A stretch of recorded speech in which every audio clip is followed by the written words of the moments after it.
G20 की मेजबानी भारत कर रहा है और 9 और 10 सितंबर को G20 का जो यहाँ समारोह शुरू हो जाएगा। हमारे साथ केंद्रीय राज्य मंत्री मीनाक्षी लेखी जी। मैम, भारत के लिए कितना बड़ा गर्व का क्षण है और राजधानी दिल्ली की बात करें तो दुल्हन की तरह सज भी रही है।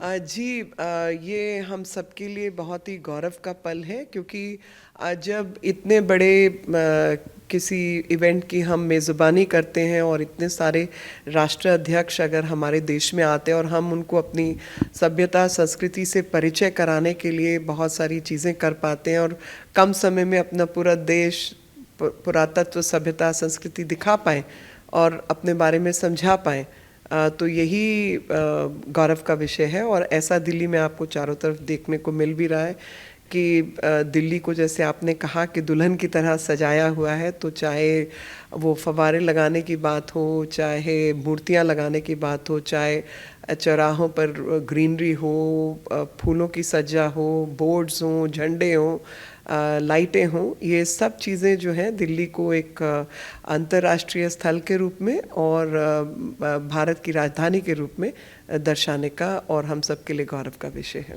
मैम, बात करें जहाँ भी खूबसूरती और भारत को मेज़बानी का मौका मिलता है, गौरव का क्षण होता है, लेकिन राजनीति बीच में आ जाती है।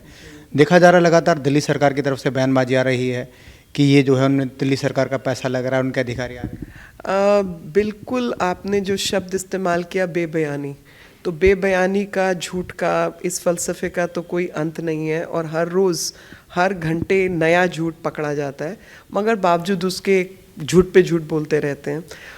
मेरा तो 2-3 विषयों पर सीधा सीधा प्रश्न है कि भैया पहले आप ये बता दीजिए कि कल लेकर उदयनिधि मारन ने कहा कि सनातन तो फ्लू है, सनातन तो मस्कीटो है, कीड़ा है, मच्छर है, डेंगू मच्छर है, मलेरिया है और इसको तो ख़त्म करना होगा।